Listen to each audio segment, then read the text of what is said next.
it'll work out for us. Like I said before, only the strongest survive. The weak will start selling.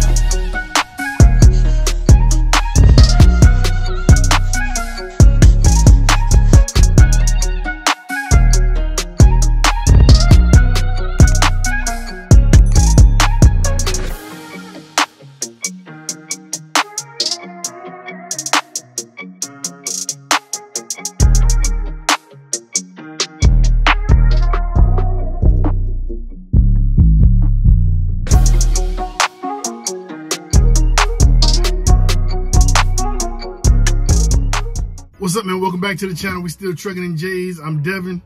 Just wanted to kind of tell you what we got going on for today. I'm gonna get into the video and the topic from the thumbnail and the title. But before we do that, I just want to kind of give you, an update. As you can see, I'm getting loaded right now. Just kind of give you an update of what we got going on today. Right now, I'm in Fountain Inn. This is at one of the warehouses that we pick up from. It's actually a total of 3 of them. I've only been to 2 of them so far. But this is from the Landstar broker that we always get. She reached out to us early this year to see if we had the capacity to do these type of loads for her on top of the loads that we already do for her. Well, this is not really a load, but this is what you would call a yard transfer. They don't have anyone to move the freight from one warehouse to another. And I guess it's not beneficial for them to hire a full-time employee and have to pay benefits and everything to do this, because they don't actually need it done every day. So when they have these type of transfers, the Landstar broker reaches out to us, and we'll go ahead and come up here in Fountain Inn. And it's a 100-mile deadhead for us to get to Fountain Inn. Of course, it'll take me 100 miles to get back. We still do our average based off of 50 cents a mile, because we average 10 miles per gallon on the truck, sometimes more. So we know it's gonna cost us 50 cents a mile for gas. So it's gonna cost me, both ways, it'll cost me a total of $100, just to come up here and to go back. So what she does is she reaches out to us and she pays us $500 to come up here and do the yard transfers for them. It's not every week. Sometimes it may skip a week or so, but then sometimes you may have 2 in 1 week that needs to be done. So it works out good when we don't have anything planned and we kind of schedule it around that.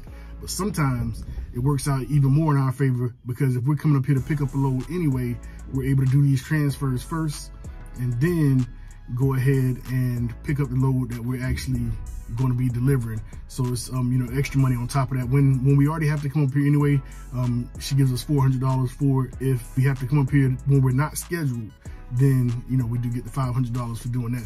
So I think it's a win-win situation, just more ways to keep our trucks busy and to keep money coming in. So I'm gonna see how long it's gonna take. I got here at 9:50. This is actually my first time doing it. Nick has done it, I believe 3 or 4 times. I know 2 times we were already coming up here, so it worked out good. But right now it's 10:06, so I've been here for about 16 minutes. I'm gonna let you know how long it takes from start to finish to make this $400 profit after diesel. Let me go ahead and check, see if they need me to do anything, and then we'll get into the actual title of the video, and I'll let you know how we came up $20,000 short for the year 2022. All right, y'all, so I'm back. I literally had to come 0.2 miles around the corner to the other warehouse for them to go ahead and load up some more stuff that's going to be going to the main warehouse where we usually pick up everything from. So right now it's 10:12, so looks like it's going to be pretty quick. He said I'm going to go from here and drop off, and then from there I'm coming back to, taking some stuff from here and taking it back to the warehouse where I started from.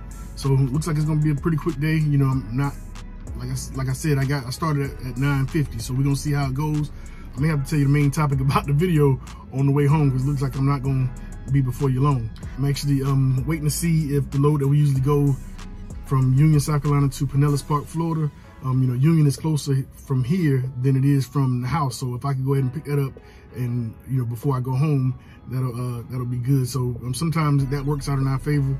We've actually had it to where Nick was able to pick up my load and his load while he was already up here doing this, and then bring it to me, and then I take it. And then another time he was able to pick up the load from here, from the Landstar broker, and then go pick up the Union for me, and then, bring it to the house. so I wouldn't have to, you know, come up here. And of course, we just thinking of all kind of ways just to save as much money as we can for diesel, because as of right now, you still know it's still high. It's not as high as it has been, but it's not as low as it's been either. So still a big factor, a big cost when running your truck every day, or running your truck as much as possible. So I'm gonna see how long it's gonna take them to load me up with what they have me to get, and then I'm gonna go ahead and go back to the, you know, go to the actual main warehouse. All right, so let me tell you about why I say we came up short $20,000 for the year 2022. If you're new to the channel, we started our box truck business in 2021, and our authority went active on March the 12th, I believe it was, March the 12th. From March to September, we only had one truck. So for that 6 months, we ran one truck, which is this truck, Big Bertha, for 6 months. And then in September, we actually purchased a second truck, and we ran, of course, both trucks from September to the end of the year. So we started in March, so we missed pretty much the first 3 months, and we ran a truck for 6 months, and then we ran 2 trucks for 6 months. So it all equals out to really one truck running for, you know, a full year. So the amount that we did in 2021, I figured that we could double that now in 2022, since we had both trucks now running, you know, full time. That was the goal. That's what Jamila factored in and kind of calculated, and we met that goal. We were all on top of that, but I wanted to set a stretch goal, which was $20,000 more than the original goal. So we came up $20,000 short of our stretch goal for 2022. And honestly, I feel like we could have met that goal, but we had a couple hiccups. If you've been following the channel, you'll know that last January 2022, my truck was down for the full month of January. So of course we have 4 weeks that we missed there. Then I had another hiccup when I ran my truck out of diesel. That ended up, my truck was probably down for almost 2 weeks at that point. And then after that, I had another issue with my truck. And what was that issue?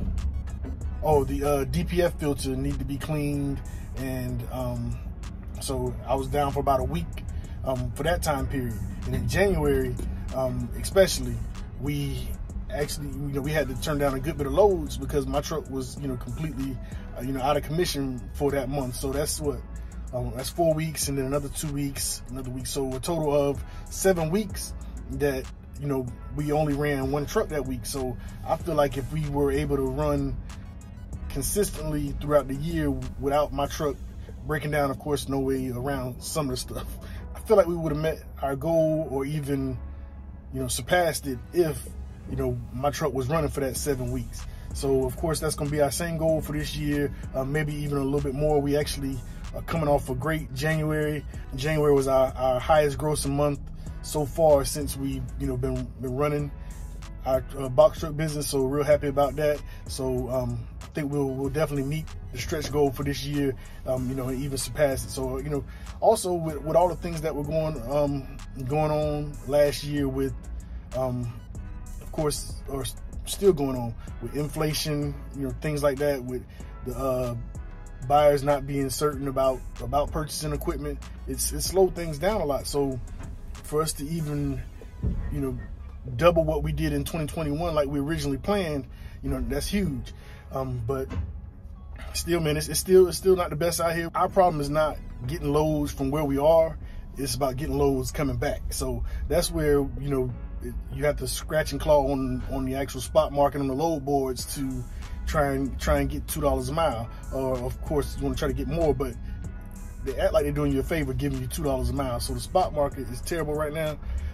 So that's what we run into when we are coming back. But we did do just like we said we were going to do, and limit deadhead, man. It makes a world of difference just to limit deadhead and try to maximize any mile that you're running your truck for.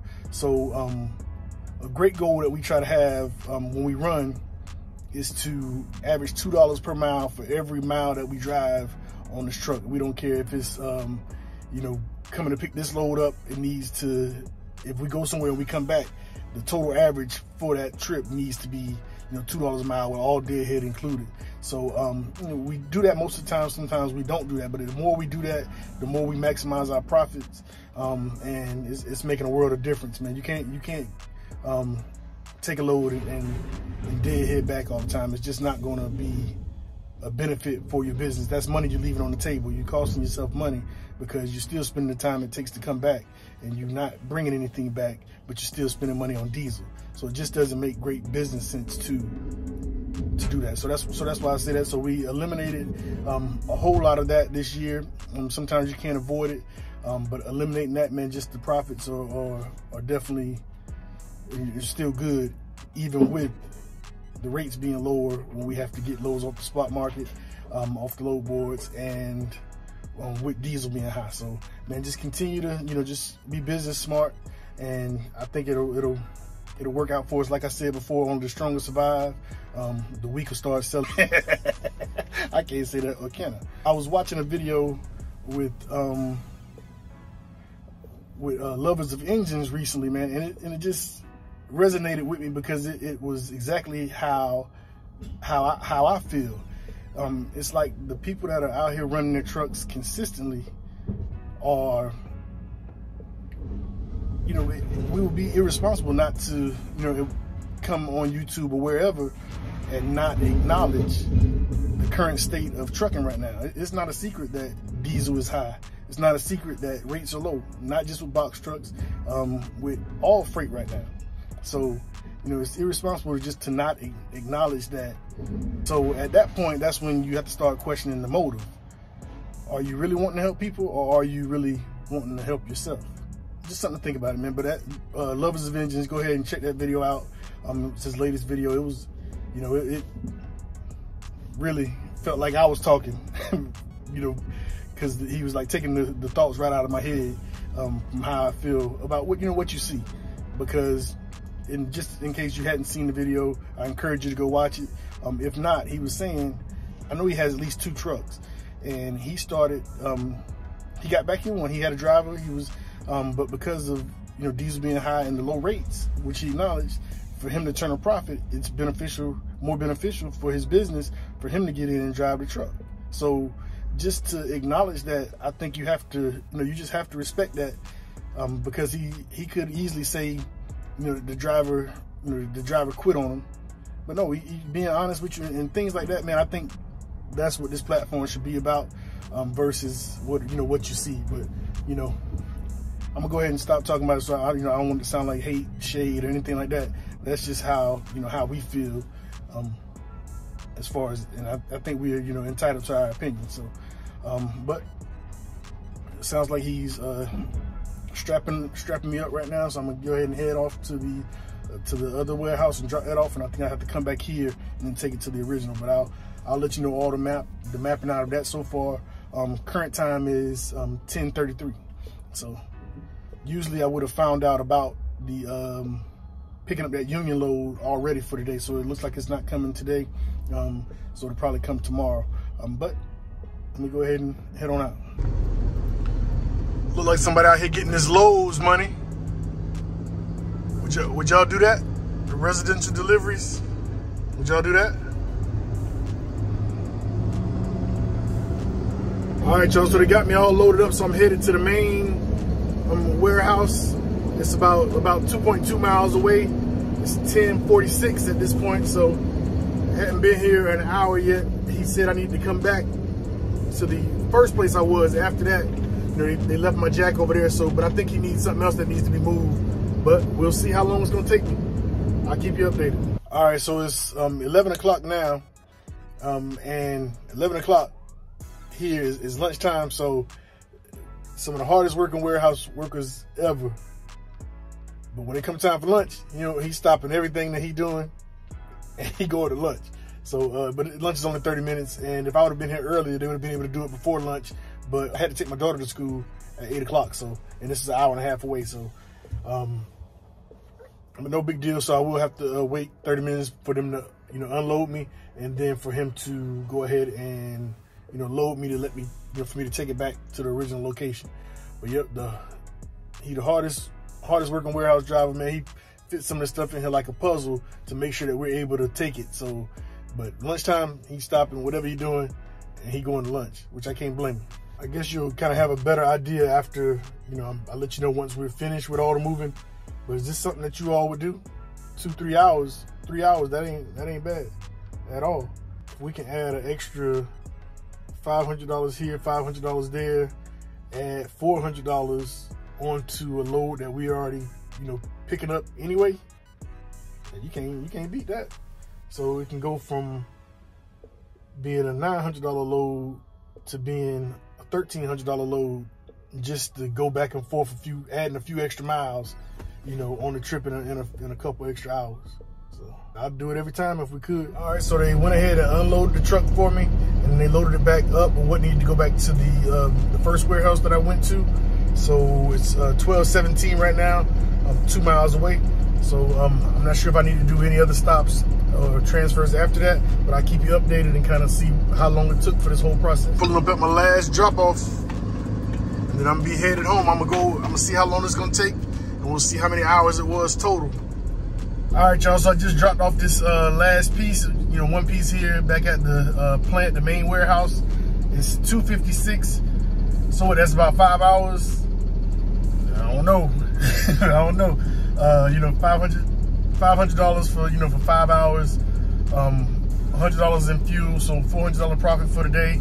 But, you know, usually Nick came up here a couple times, and, you know, he's only had to do one trip back and forth, but I actually had to do a total of, you know, 7, you know, 2 miles, but this is the furthest one away, and it's only 2 miles. The other two are right beside each other, you know, 0.2 miles, so not bad, I'm not complaining. But anytime we can couple this with us already coming to pick up a load from the same location, you know, it only makes sense to do that. So we'll come up here and make this $400 in profit any day we can. So anyway, that's gonna be the end of the video, man. We appreciate y'all rocking with us. Continue to like, comment, subscribe, man, share with your friends, all that good stuff. Until next time, Trucking in J's, I'm Devin. Peace.